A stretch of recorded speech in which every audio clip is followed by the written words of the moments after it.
the last topic of your this part of first unit, distributed force system. Distributed force system. So till now you have studied the resultant finding ways of for concurrent forces, non-concurrent forces, where you have studied Varignon principle, principle of moments, and then you have found out how equilibrium is defined, stable, unstable, neutral. ठीक है, उसके बाद coming to the last topic, that is distributed force system. Distributed force system basically क्या है कि normally जितने भी component है, it is very difficult कहना कि कोई भी जो load है that is a discrete. It is very rare cases में ही कि हम कह सकते हैं कि loading discrete है. Suppose if I take a wooden plank और उस पे मैं कहता हूँ it is supported at two ends by again a football, और उस पे मैं एक सैक रख दूं, एक बोरी रख दूं मैं उसके ऊपर, तो हम कहेंगे कि अगर फ्री बॉडी डायग्राम ड्रॉ करना है तो मैं इस बोरी को suppose it is filled with sand और मैं कहूं कि यार इसको आपको दिखाना है, तो अगर बहुत प्रैक्टिकल वे में जाए तो this sand is basically filled in entire बोरी हैविंग सम लेंथ से L. So this entire weight of this sack is distributed over this length L. It is, हम इसको क्या करते हैं, हम approximation में we say this is a load, some load W of this sack, और इसको यहाँ पे reactions को जोड़ के ऐसे बना देते हैं. So this is an approximation. हम इस तरह करके करते हैं, isn't it? Yes sir. But there are so many cases where we cannot do that. हमको जब जैसे कि हमको अगर कोई एक ब्रिज डिजाइन करना है, एक मल्टीपल कुछ नॉर्मल आपका चेयर की बीम है, उसके लिए आपने इसको लेके कर दिया, ये अप्रोक्सीमेशन काम कर जाएगा, it will work fine. Suppose you have to design the chassis of a truck, you have to design a bigger bridge, जहां पे अगर आपने थोड़ा सा भी मिसमैच कर दिया लोड कैलकुलेशन में, it will lead to it will be a catastrophic failure, it will cause some loss of life. तो वहां पे you have to be very specific. You can not simply go about this. तो आपको क्या करना पड़ेगा, you have to mathematically से कि तब हम कैसे करेंगे. तो इसीलिए डिस्ट्रीब्यूटेड फोर्स सिस्टम एनालिसिस आता है. सो आई विल से कि it will B suppose I can say कि ये जो लोड है ये मान लेते हैं equal point loads distributed over entire length. इस तरह का लोड हम मान सकते हैं हमने अगर सैक को इस तरह कर दिया, और there will be some variation. ठीक है, अब अगर हमने 4-5 बोरियां और रख दी फिर कैसे होगा, अगर हमने 4-5 बोरियां और रख दी, ये दिख रहा है ना बेटा, are you able to see this ना? Yes sir. Yes sir. Yes sir. So what you say is कि my wooden plank is subjected to some this type of loading. Yes sir. Yes sir. तो अब ऐसे case में हम कैसे find out करेंगे कि क्या है, कहां पे हम कैसे सॉल्व कर सकते हैं. देन फॉर सच केसेस हमारा जो वेरिग्नन साहब हैं, principle of movement, that came for the help. उसने कहा कि साहब मैं आपकी हेल्प कर सकता हूँ. लेट अस कंसीडर कि ये आपका लोड वेरिएशन है, किसी भी तरह का वेरिएशन है, और उसमें अगर हमको फाइंड आउट करना what is the resultant, then I can say कि एक रिजल्टेंट सपोज अगर हमारा है R और कोई हमने एक एंड ले लिया, उससे it is at distance of x bar. तो हमें मालूम है कि अगर this distributed load can be considered to be a point load placed very closely to each other, तो हम ये कर सकते हैं, let us say this is some force Fi which is placed at xi. तो हम इसको अगर for the entire length L यहाँ से लेके अगर हम इसको इंटीग्रेट कर दे, इंटीग्रेशन मींस समेशन कर दें, ठीक है ना, xi Fi और over the entire length L, xi 0 से लेके 1 से लेके L तक, then it will be equal to x bar into r. यही हमारा प्रिंसिपल ऑफ मोमेंट्स कहता है. Yes sir. So we can find out that single value of r, which is a very good approximation of this. ठीक है, ये बहुत ज्यादा closely place है. then we go for integration and we this way we define how to find out the result. Resultant, इसको हमने x bar से वो कर दिया, so we will find out resultant. और अगर हमको लोकेशन फाइंड आउट करनी है तो x बार को ऊपर रखा, हमने r से इसको डिवाइड किया रिजल्टेंट फोर्स से, टोटल फोर्स से और रिजल्टेंट से, तो हमको आपका x बार का लोकेशन मिल गया। तो इस तरह हम सॉल्व करते हैं डिस्ट्रीब्यूटेड फोर्स सिस्टम का रिजल्टेंट फाइंड आउट करने। अब होता क्या है कि कुछ केसेस जो है that is normally being considered, mostly mechanical components में दो तरह के लोड करते हैं। वन इज यूडीएल, अगर आपने पढ़ा होगा, that is uniformly distribution length, distributed load, पढ़ा हुआ है ना आपने? Yes, sir. Yes, sir. Next is UVL, that is uniformly variable varying load. ये दो बहुत इंपॉर्टेंट हम लोग पढ़ते हैं। क्यों इसमें पढ़ते हैं? वैरिंग यूडीएल जो है, जितने भी कॉम्पोनेंट, सपोज अगर मैंने एक बीम ले लिया, अगर मुझे उसका वेट, अगर हम ये एक बीम ले लिया और उसको हमने यहाँ पे सपोर्ट कर दिया सपोज बॉल पे, तो इसका जो वेट होता है उसको भी हम मिड स्पैन पे लेते हैं ना, इस बीम का जो वेट है उसको भी मिड स्पैन पे लेते हैं। वो कैसे लेते हैं?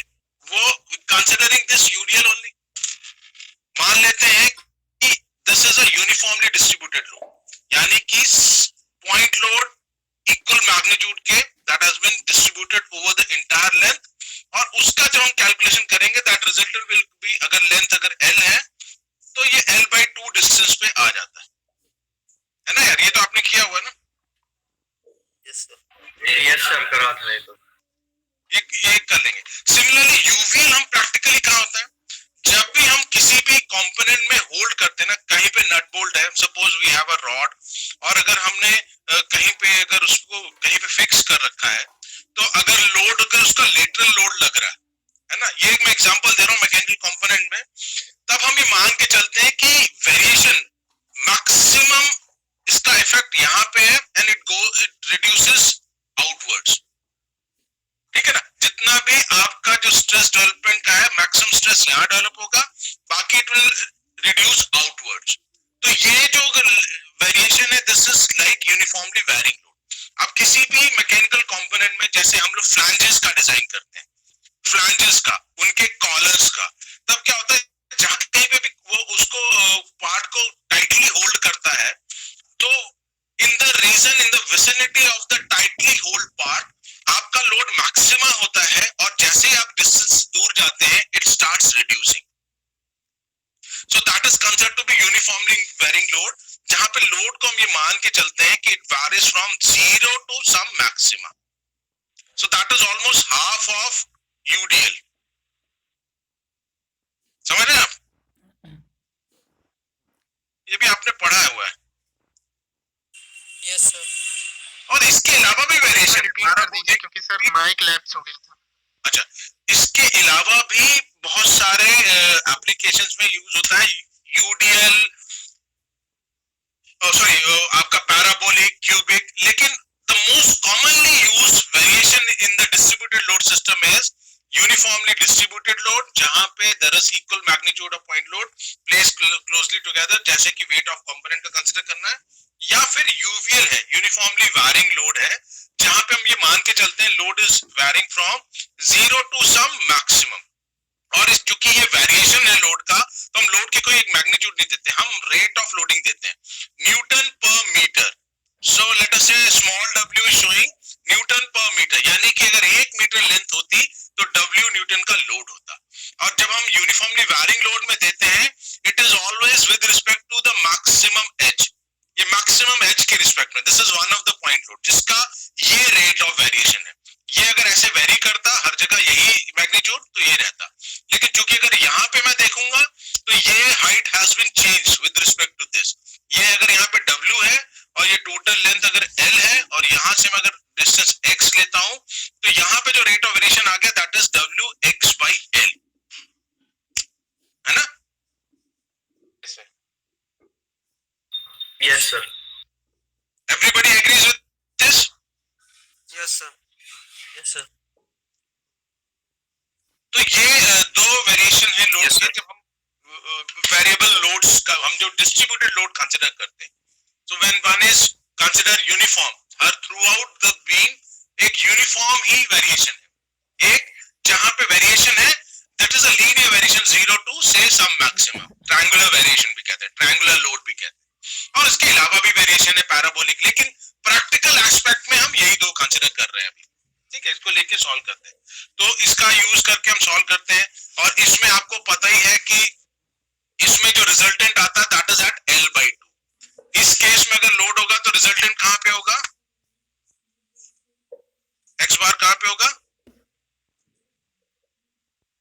x बार x बार मतलब ये तो लोड है ना बेटा आपका, इसका रिजल्टेंट यानी कि एक सिंगल लोड अगर हम इस PL/4 बेटा PL/4। अच्छा, हम फाइंड आउट कर लेते हैं ना यार इसको, हम कंसीडर करते हैं, let us say we have a wooden plank which is weightless, wooden plank का वेट कंसीडर नहीं कर रहे, हमने क्या किया, let us consider a wooden plank which is weightless, so it is almost like a line, उस पे एक यूनिफॉर्मली वेरिंग लोड लगा दिया, this load varies from 0 to W newton per metre,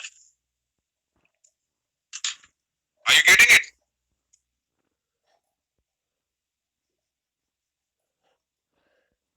यहां तक समझ में आया बेटा? Yes So we are trying to find out the location of resultant. हम resultant का location find out करना चाहते हैं, कहां पे होगा, ठीक है ना? So we have a wooden plank which is weightless. We are not considering the weight. ठीक है ना? उस पे हमने uniformly varying load लगा दिया, UVL, uniformly varying load, which varies from 0 to W maxima, which is W Newton per meter. यानी कि ये जो H है ये एक पॉइंट लोड को रिप्रेजेंट कर रही है जो कि वेरी करता है W न्यूटन पर मीटर से, यानी एक मीटर लेंथ में W न्यूटन लोड लगता है, लेकिन इट इज रिड्यूसिंग। ठीक है, अब हमें फाइंड आउट करना है what is the location of resultant. तो वी नो दैट इनका रिजल्टेंट क्या होगा, ये जो टोटल लोड लग रहा है इसका सम अप कर देंगे, that is only the resultant. Yes sir, yes sir let us say this is over the length L, तो टोटल रिजल्टेंट है ही क्या,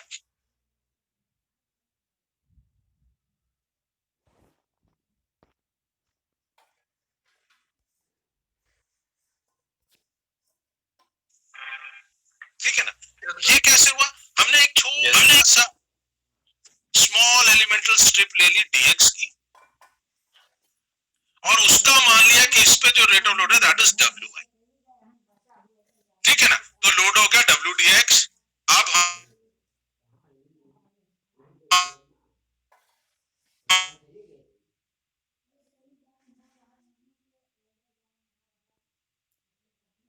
for the entire length you will getting the resultant, हो गया सिंपल। यस सर ठीक है, अब ये WI की वैल्यू क्या है, अभी बताई थी, WI की वैल्यू क्या होगी, late us say this is taken at distance x, ये छोटा सा एलिमेंटल स्ट्रिप जो है हमने x डिस्टेंस पे लिया है, WX/L। वेरी हो याद है यार,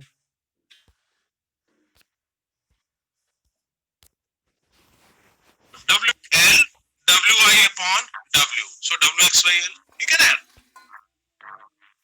सर ठीक है, अब हमें क्या करना है यार, इसको हम जरा करें 0 टू L WX/L का dx, so it comes out to be WL²/2L, यही आ रहा है?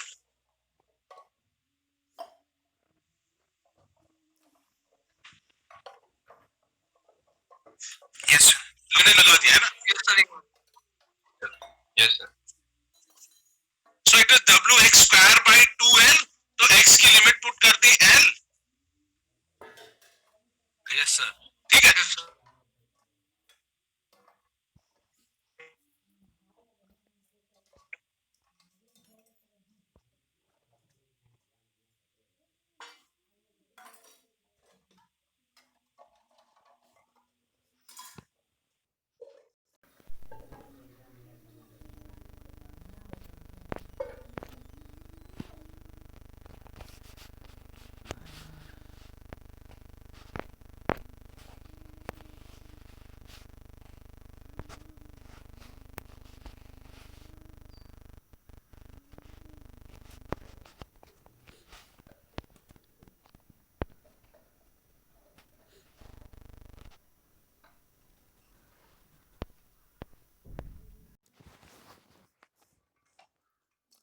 will be the x bar into r by principle of Varignon, principle of moments.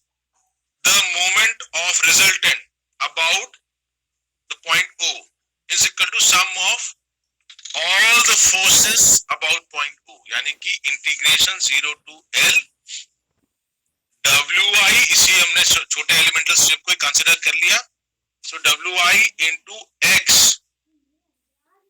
ठीक है, dx. Is it okay? Yes, sir. Yes, sir. कोई है जो नहीं समझ पाए?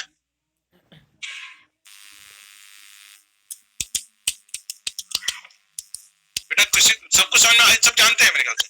WI की वैल्यू एक बार समझा दीजिए कैसे. बेटा अच्छा बेटा ये WI क्या है ना, ये वाला हाइट है, ये वाली हाइट है ना बेटा WI. Yes, sir. और हमारा ट्रायंगल हमने कंसीडर कर दिया. लेट अस से ट्रायंगल 1 2 3 एंड ट्रायंगल 1 4 5. सो 1 4 5 में L upon W, Yes, sir. और 1 2 3 में WI X upon WI. Yes, sir. Yes, sir. हाँ सर हो गया. हो गया ना, ठीक है, सिंपल है यार, वो ट्रायंगुलर उससे आ गया, ठीक है. अब यही यार यहाँ पे पुट कर देना 0 to L W X upon L, ठीक है ना. वो xi भी हमारा x ही है क्योंकि x डिस्टेंस को हम ले ही रहे हैं ना. सो dx, so it will B WL बाहर आ गया तो x स्क्वायर का इंटीग्रेशन 0 to L dx क्या होगा यार, ये हो जाएगा WX क्यूब बाई 3L, यही आ रहा है ना. Yes, sir. Yes, sir. और इधर x बार r है, r को हम नीचे ले आए, r हमारा कितना है WL बाई 2 है भैया. तो x बार कितना आया ये देख रहे हैं आप, W कैंसिल. चेंज कर दूं दोबारा से, 3L. सर हो कितना आ रहा है 12 by 3. ये 0 to L है, इसको L पुट कर दोगे ना, ये 0 to L का इंटीग्रेशन है. So x bar comes out to be 2L by 3, यही आ रहा है ना यार. Yes, sir. सर हाँ हाँ सर वो WI XI DX कैसे हो, मतलब कि WI DX होना चाहिए ना बस, क्योंकि FDX का फॉर्मूला. अच्छा यार तुम वो छोड़ दो यार, ये प्रिंसिपल ऑफ मोमेंट्स है, ये प्रिंसिपल ऑफ मोमेंट्स मोमेंट्स है. Principle of moments is moment of resultant r into x बार, ठीक है. Yes sir. Moment of all the forces, तो फोर्स क्या हुई WI dx, ये तो फोर्स हुई. हाँ सर ठीक है सर, हो गया ना. हाँ समेशन है, इंटीग्रेशन हो गया ये, ठीक. x bar is equal to 2L by 3 है. यस तो ये बेटा हमेशा याद रखना, यूनिफॉर्मली डिस्ट्रीब्यूटेड लोड पैराबोलिक भी सबका होता है, इसका हम लोग सिर्फ दे दे, इसका यानी यहां से फ्रॉम द ये वाला 2/3L होता है, हाँ and from this end it is हमें नहीं पता.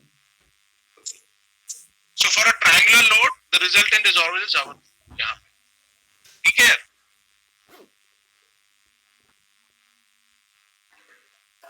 आगे बढ़े. Yes please mute your mic. Yes क्या किसी का ऑन है क्या? सर यस का. हाँ सर यस बेटा करता. थोड़ा अपना ना ये थोड़ा सा यार ये प्रॉब्लम हो जाती है, सही बात. यश है ही नहीं, यश जोशिया, चलो वो है ही नहीं, वो ऑन करके चला गया, ठीक है. एनीवेज हाँ सही है सर, अब हो गया.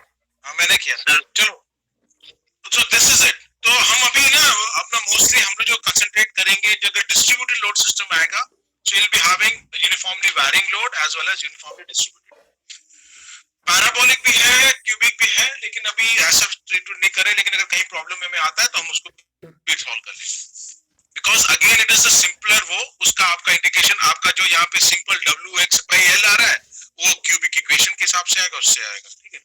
चलिए वो नहीं करेंगे. ये with this all the topics are covered from this first part. तो मैं प्रॉब्लम स्टार्ट कर रहा हूँ. मैंने बेटा प्रॉब्लम आपको शेयर की है, अगर आप देखो. Yes sir. उसमें I'll start with this problem. ये है पहली प्रॉब्लम, सिंपल प्रॉब्लम है. So इसमें देखो, this is a zip crane. Crane अलग अलग टाइप की होती है. गैंट्री क्रेन खड़ी टाइप की होती है. ये जिप क्रेन है. तो इसमें इस तरह का जो मेंबर है, this is always under compression. ठीक है ना. और उसके बाद ये इसके ऊपर एक रॉड है या फिर वायर कह दो, उसको रॉड कह रहे हैं, वायर है. It's one and same. That is known as tie rod. Tie rod is normally and always under tension. ठीक है ना. तो इससे याद रखना, टी रॉड जो है नॉर्मली टेंशन में रहती है. टाई रॉड हम ब्रिजेस में भी यूज करते हैं. अगर कोई इलाहाबाद में गया होगा तो ब्रिज में जो वायर की ब्रिज है तो उसको भी टाई रॉड कहते हैं. देखा आपने, नैनी की तरफ जाता है. Yes sir. Yes sir. और ये जिप है. जिप में कंप्रेशन है. तो जब भी अगर कंप्रेशन को शो करना है तो जहां कहीं भी ज्वाइंट है उसकी तरफ एरो दिखाओ. That is for compression. और जहां कहीं पे भी टेंशन है तो ज्वाइंट से दूर जाता हुआ दिखाओ tension. So this wire will be under tension, है ना. Yes sir. क्वेश्चन क्या कह रहा है? A jib crane lifts a load. ये एक जिप क्रेन है जो लोड को लिफ्ट करती है ऑफ 100 किलोन्यूटन. 100 किलोन्यूटन का लोड है. Determine the tension in the tie rod. Tie rod में टेंशन बताना है. And the load in the zip. Zip में भी लोड बताना है, जिसको मैंने कंप्रेशन ले लिया. ठीक है. अब अगर आप ध्यान से देखो, so I have to solve this considering a static equilibrium condition. एक पर्टिकुलर कंडीशन पे जो इक्विलिब्रियम है वहां पे कंसीडर करके, और हमारा जो ए पॉइंट है उसको एक जॉइंट मान लें अगर हम ए पॉइंट को. So this becomes a problem of Lami's equation, isn't it?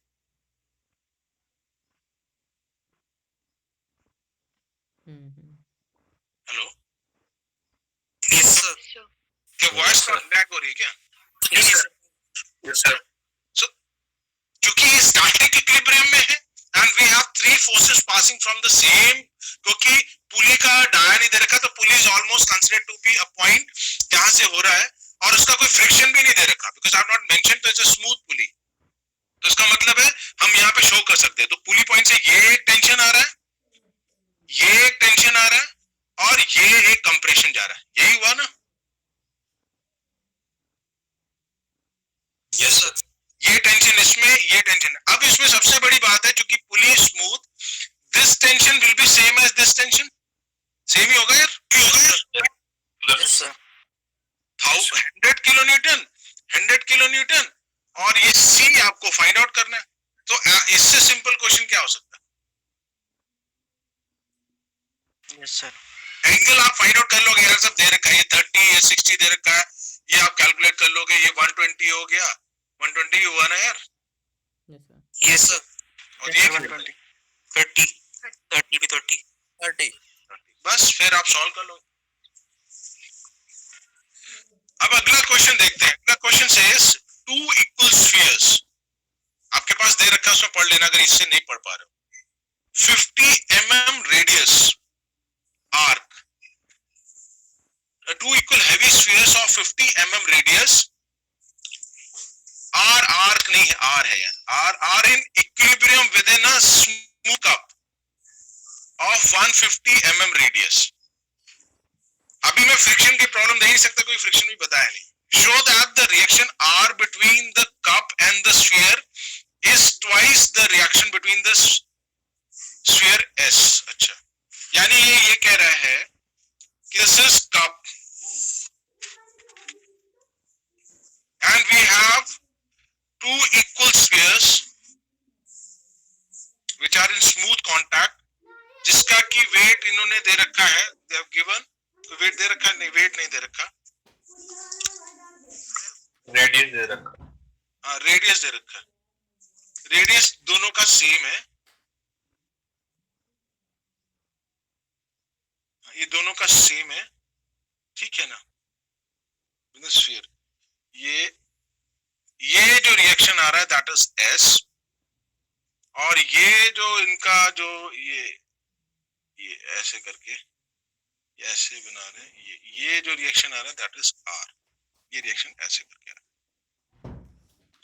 ठीक है, and this is taken at 60 degree, simple है। अच्छा, रेडियस दे रखा है R is equal to 50 mm, ठीक है, सेम वेट के, दोनों सेम वेट के, तो आपको R और S को प्रूव करना है, यानी कि R is equal to 2 time S आपको प्रूव करना है। So what is given is you have been given a bigger cup, और उसमें दो जो आपके spheres हैं 50 mm के, they are in contact, सब smooth contact है throughout, और कप का जो रेडियस है that is 150 mm, उसका 150 mm है, ठीक है ना, 150 mm है। आपको प्रूव करना है R is equal to 2S,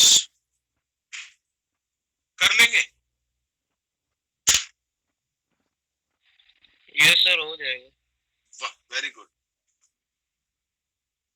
ये अगेन सर लैमी थ्योरम पे बिल्कुल, ये भी लैमीज थ्योरम पे ही है, इक्विलिब्रियम में मान के कर लेंगे। इक्विलिब्रियम में मानना ही पड़ेगा उसको, तो है इक्विलिब्रियम में। कोई भी एक स्फीयर का ये centre point, late us say this is O1 point ले लिया आपने, O1, इसमें मान लीजिए ये हो गया S डायरेक्शन, ठीक है ना, या फिर आप इसमें मान लीजिए उसके कारण इधर का डायरेक्शन S इधर ले लीजिए, ठीक है ना, और आपका R ऐसे होगा, ठीक है ना, ये इसके स्फीयर के कारण R ऐसे होगा, और वेट तो नीचे जा ही रहा है, वेट गिवन है कि नहीं, वेट चलिए ना नहीं हो गिवन तो ठीक है। ये एंगल आपका 60 डिग्री है, दिस विल बी 90 डिग्री, हो गया, हो जाएगा सर। हो गया ना, ये 60 है, ये 90 है, ये कितना हो जाएगा 120, और ये कितना हो जाएगा, भी 190। हो गया ना यार। Yes sir. Sir R by sine 90 और इक्वल टू S बाय, ये S है, S बाय साइन 150 है ना, 150 हो गया यार। Yes sir. चलिए ये हो गया। तो ये नेक्स्ट क्वेश्चन है, find the magnitude of two forces such that if they act at right angles their resultant is 100 square root 10 kilonewton. When they act at angle of 60 degree, their resultant is root 13 kilonewton. तो ये इस तरह की जब भी problem आ रही है two dimensional force system के लिए, जब भी कंकरेंट फोर्सेस है ना, एट अ राइट एंगल, ठीक है, तो इसका मतलब हमें ये याद रखना, R is equal to P square plus Q square plus 2PQ cos of theta and tan of alpha is equal to, Sarvendra Vikram भैया, सर्वेंद्र सिंह आप इतना लेट आ रहे हैं, टाइम से आओ यार। So it will be Q sin of theta, P plus Q cos of theta. When you remember these two equations, provided you must consider कि ये हमारा जो this is P, this is Q, और हमारा जो ये इनका एंगल है दिस इज ये Q हो गया, तो ये एंगल जो है ये थीटा है, यानी we have two forces P and Q which is separated at angle theta, और रिजल्टेंट का जो एंगल है ये अल्फा है, उसके लिए वी हैव दिस रिलेशन। ये याद रखेंगे, मेरे ख्याल से ये सारी प्रॉब्लम हो जाएंगी ना यार। Yes sir. यानी कि इसमें कह रहा है कि if when the magnitude of two forces such that if they act at right angles, यानी कि राइट एंगल मतलब थीटा इसमें 90 डिग्री दे रखा है, सही है यार।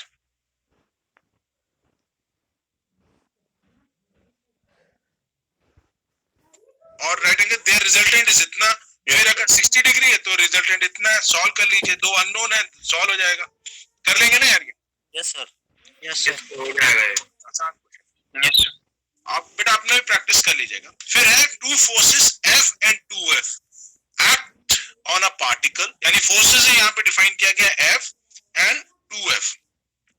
If the first force is increase by 12 kilo, force F दे रखी है, 2F दे रखी है। सेकंड है force F by 12 kilo newton, combined force is double, यानी कि twice of 2F हो गया. The direction of the resultant remains unchanged, यानी कि इस केस में भी अल्फा, इस केस में भी alpha. Find the value of F. F को find out करेंगे. ये कर लेंगे ना? हाँ बेटा. तो दोनों का tan अल्फा इक्वल रख देंगे. बिल्कुल बिल्कुल बेटा. F will cancel out और आपका वो अल्फा की वो उसका सॉरी F कह रहा हूँ. ये इसको tan अल्फा इक्वेट करके करोगे. Yes sir, yes sir. Tan alpha equals to Q sin of theta P plus Q cos theta. इसका यूज करके सॉल्व करेंगे. Tan alpha सेम, ठीक है, कर लेंगे. फिर अगर है ये the greatest and the least resultant of the two forces. Greatest and the least. अगर आप P और Q को अगर ऐसे लेते हो तो इसमें ग्रेटेस्ट फोर्स रिजल्टेंट क्या होगा? ग्रेटेस्ट रिजल्टेंट क्या होगा जब resultant is defined like this, p square plus q square plus 2pq cos of theta. तो ये ग्रेटेस्ट रिजल्टेंट क्या होगा? जब थीटा 0 होगा. दिस इज थीटा 0 होगा या 0 होगा, यानी forces are in the same direction. So the resultant will be their summation. है ना यार? That means theta will be equal to 0. Similarly, least वाला केस कौन सा होगा? When force, when both the forces are in opposite direction, so that leads to the difference. That is only possible when theta is equal to 180. Yes sir. ठीक है, तो यही दो चीजें करके आप सॉल्व कर ले, हो जाएगा ना यार ये. Yes sir. Yes sir. Then we have another question. The resultant of two forces P and Q is R. यानी कि पहला कंडीशन है P Q है तो रिजल्टेंट हो गया R. फिर दूसरा है कि Q is doubled, यानी Q को डबल कर दिया 2Q हो गया. R gets doubled, R is doubled, यानी 2R हो जाता है. P remains same. अच्छा, दूसरे केस में क्या है? तीसरे में if Q is reverse, Q आपका नेगेटिव हो गया, ठीक है ना, and then again P again remains से R फिर डबल हो जाता है. R again gets doubled. तब आपको show P is to Q is to R, root 2 is to root 3 is to root 2. तो आप individually P is to Q निकालने की कोशिश करिए, फिर P is to R निकालने की कोशिश करिए. You will find out that you will get this relation root 2 is to root 3 is to root 2. कर लेंगे ना? Yes sir. इसको ट्राई करिएगा आप. So what we have given is कि पहली क्वेश्चन आ जाएगी when P and Q is there, R जो है वो आपका रिजल्टेंट हो गया, और Q और Q को ट्वाइस कर देंगे तो आपका ये 2R हो जाएगा. तो तीन इक्वेशन जो इससे रिजल्टेंट की बन के आएंगी R स्क्वायर P स्क्वायर वाला, वो उनसे ही आपको ये माइनस Q हो गया. सॉल्व करेंगे तो आपको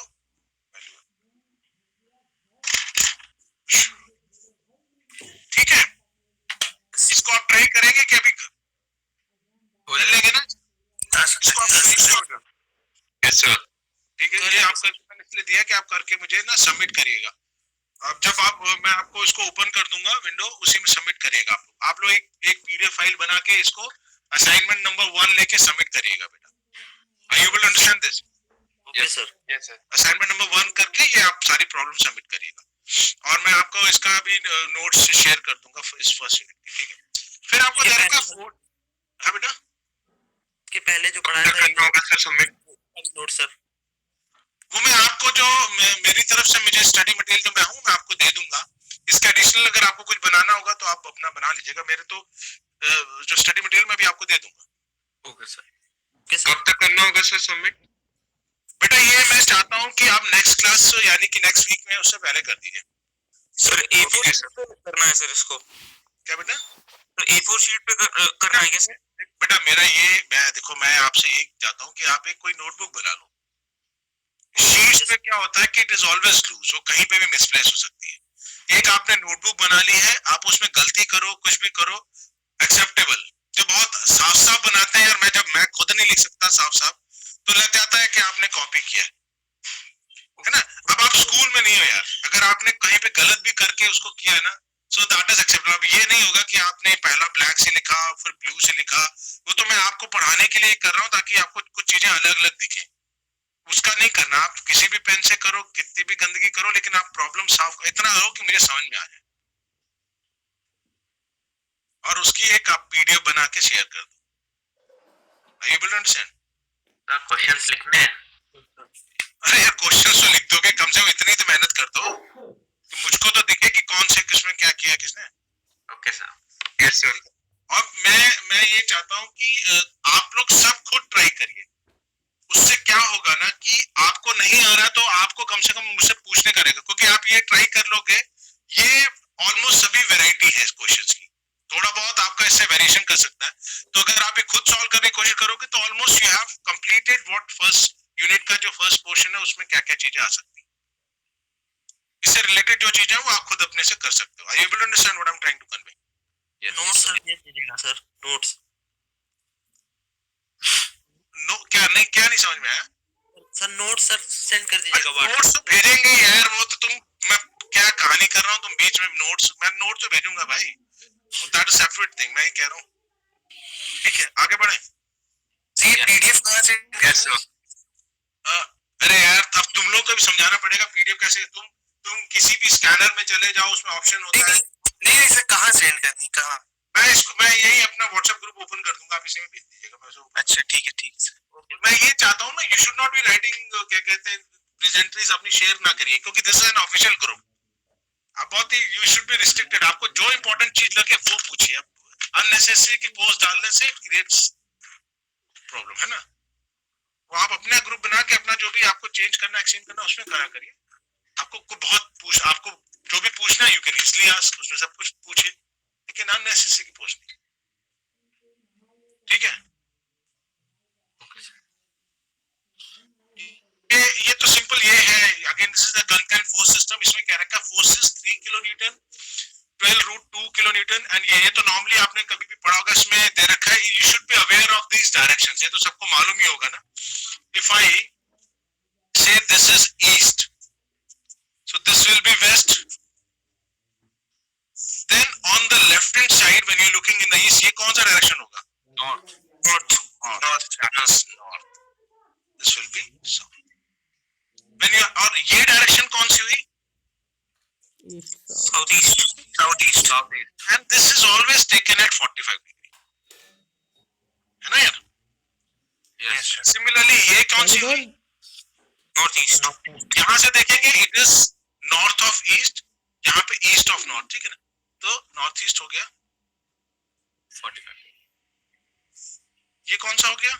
नॉर्थ वेस्ट। ये भी 45 डिग्री पे। ये कौन सा हो गया? South west. अच्छा यहाँ से 45, तो ये भी 45 ही हो गया। सो दिस जब ये एक आइडिया हो जाता है तो इस तरह की प्रॉब्लम आसान हो जाती है सॉल्व करने में। जहां पे लिखा हुआ है forces 3 kilo newton 12 root 2 kilo newton 3 root 12 kilo newton at a point towards at a point towards the east में है कितना है भैया? ये है 3 किलो न्यूटन की रिस्पेक्टिवली लास्ट में बोला हुआ है, एंड उसके बाद नॉर्थ ईस्ट यानी कि इधर है कितना 12 किलो न्यूटन 12 रूट 2 हाँ ठीक है, और साउथ वेस्ट यानी कि ये, तो यानी ये फोर्स है और ये फोर्स है, ये 3 रूट 2 किलो। इसमें कहा कि find out the R, find out कर लेंगे, it's as simple as this. कर लेंगे ना? Yes sir.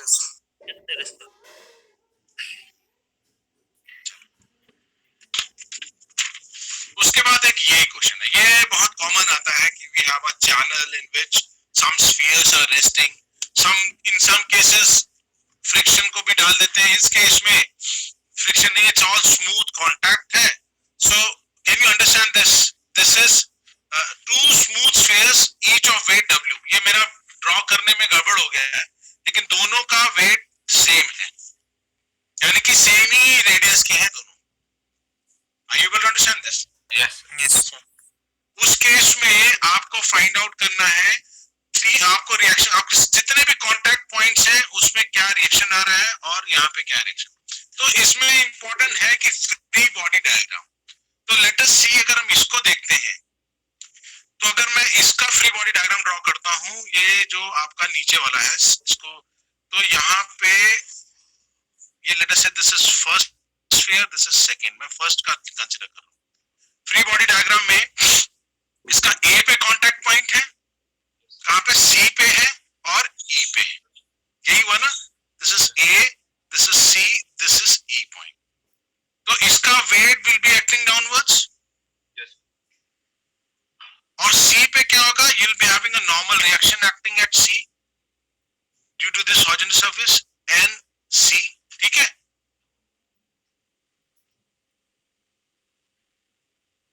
सही है यार? Yes. Similarly, from the wall on the spheres, you will be having a normal reaction NA. Similarly, there will be normal reaction from the wall second N2, यही हो गया ना। Yes. फर्दर बॉल का अपने इसका जो भी रेडियस है उसका नहीं, तो यानी कि आप ऐसे NC, आपका W, N2 और Na, इसको रिजॉल्व कर लीजिए, जो भी अननोन है वो आपको मिल जाएगा। सिमिलरली इस बॉल का भी आप ड्रॉ कर लेंगे, जो भी अननोन नोन होंगे वो सब आपको मिल जाएंगे। आदित्य त्रिवेदी, आदित्य त्रिवेदी, आदित्य, आदित्य त्रिवेदी, हेलो बेटा इतनी लेट आप ज्वाइन कर रहे हैं? सर, मैं अभी सर कानपुर से आया हूँ तुरंत जस्ट नाउ। अरे चल ठीक है, चल म्यूट कर, ठीक है। तो this can be easily done, बहुत बड़ी चीज नहीं है, इट कैन बी डन, हो जाएगा ना ये problem. Yes sir. Yes sir. Now coming to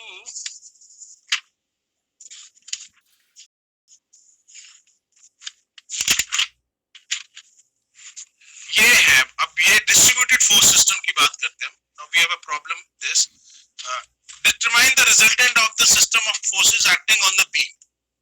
अब हमें इसका रिजल्टेंट फाइंड आउट करना है, so we have consider this again, ठीक है। ये रिजल्टेंट दे रखा है कि रिजल्टेंट ये एक ऐसी जगह पे ऐसे रिजल्टेंट लग रहा है, उसका एंगल अल्फा है, तो यानी इनको दोनों आर की वैल्यू फाइंड आउट करनी है and we have to find out alpha.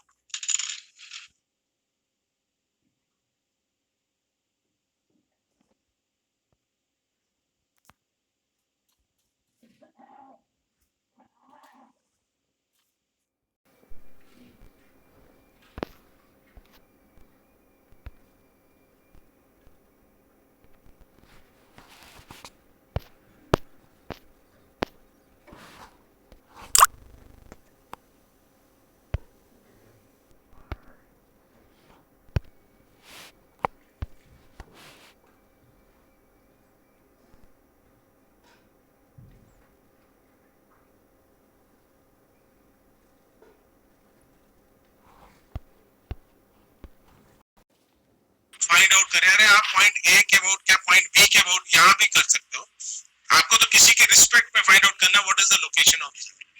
तो आपके पास क्या होगा, रिजल्टेंट फोर्स का मैग्नीट्यूड क्या होगा, sigma fx sigma fy, resultant will be root sigma fx square sigma fy square, यही होगा ना। Yes sir. कि आपका वर्टिकल कंपोनेंट भी आ रहा है 20 30, ये y ले लो 20 30 और 20 साइन ऑफ 60 डिग्री, सब ऐड अप हो जा रहा है ना, है ना। और सिग्मा एफएक्स क्या जा रहा है 20 cos of 60 degree. Yes sir. तो रिजल्टेंट कितना हो जाएगा, 5x square और अल्फा कितना हो जाएगा, tan inverse fy upon fx sigma phi. आपको ये फाइंड आउट करना है what is this distance x, ये अब आप पे मैंने छोड़ दिया, हो जाएगा हो जाएगा। Yes sir very good. चलिए अब ये है, ये find the resultant of force system as shown acting on a equilateral triangular lamina, find its location. Again इसमें रिजल्टेंट का फोर्स सिस्टम दे रखा है, फाइंड इट्स लोकेशन। तो आपको कोई एक रेफरेंस पॉइंट देना है, let us say you take this a as the reference point ABC, a के रिस्पेक्ट में आप फाइंड आउट कर लीजिए। इक्विलैटरल ट्रायंगल है, 100 mm एक साइड दे रखी है, तीनों साइड का को ये कर लेंगे कि नहीं कर, हो जाएगा कि नहीं? ट्राई करेंगे सर, अरे ट्राई क्या, हो जाएगा सर, हो जाएगा। आप ये देखो कि इसमें क्या प्रॉब्लम है। आप a के रिस्पेक्ट में आपको फाइंड आउट करना है, ये इसके जो फोर्सेस है इसका कोई कंपोनेंट नहीं होगा, इसका मूवमेंट आएगा, इसका आएगा, इसका आएगा, आप निकाल लो, हो जाएगा सर, हो जाएगा। यस आपको मालूम पड़ जाएगा रिजल्टेंट का, ठीक है ना। और जब कभी भी बेटा इंक्लाइन फोर्सेस है अगर आपको फाइंड, तो उसमें Fx फाइंड आउट करो, Fy फाइंड आउट करो और उनका वो रिजल्टेंट उससे ले, ठीक है। Yes sir, yes sir. ये क्वेश्चन भी मैंने पता नहीं शेयर किया कि नहीं। So we have this lever type, bell crank lever type का है ये, इस तरह का अरेंजमेंट है, यहाँ पे वो हिंज सपोर्ट है, ठीक है ना। अब आपको एक फोर्स यहाँ पे दे रखी है 500 न्यूटन, एक आपको दे रखा है 700 न्यूटन, यहाँ से आपको दे रखा है 1200 न्यूटन, यहाँ पे दे रखा है 1000 Newton. Determine the magnitude of the direction and the point of application of the resultant. ये आपको रिजल्टेंट फाइंड आउट करना है इसमें। सिस्टम ऑफ फोर्स, अरे सिस्टम ऑफ फोर्सेस दे रखा है, सारे डिस्टेंसेस दे रखे हैं। यहाँ पे अगर आप इसका फ्री बॉडी डायग्राम अगर करोगे तो यहाँ पे रिएक्शंस आ जाएंगे। So it is always advisable use this as the point, उसके रिस्पेक्ट में मूवमेंट फाइंड आउट करो। Are you able to understand? उसके रिस्पेक्ट में रिजल्टेंट फाइंड आउट करो। यस सर, ठीक है ना। आपका तो जो r x बार है वो डिस्टेंस आप कहीं से भी ले सकते हो, मैंने आपको एक पॉइंट ले लिया था तो उसके लिए आपने यहां से ले लिया, ठीक है ना। तो ये नीचे फोर्स एक्ट कर रहा है इसके रिस्पेक्ट में, तो ये क्लॉकवाइज है, इसके रिस्पेक्ट में ये एंटी क्लॉकवाइज है, ये क्लॉकवाइज है, ये भी क्लॉकवाइज है, एंटी क्लॉकवाइज, सॉरी ये एंटी क्लॉकवाइज, ये क्लॉकवाइज है, ये एंटी क्लॉकवाइज, ठीक है। ये कर लेंगे ना आप? Yes sir, yes sir, yes sir. देखिएगा ना हो पाए फिर बताइएगा, फिर करेंगे। Yes sir, okay sir. इसका इसका आंसर भी मैं बता दूंगा, अभी तो है नहीं मेरे पास, मैं बता दूंगा आपको, मैं बता दूंगा। तो बस अटेंडेंस में ले लेता हूँ जरा।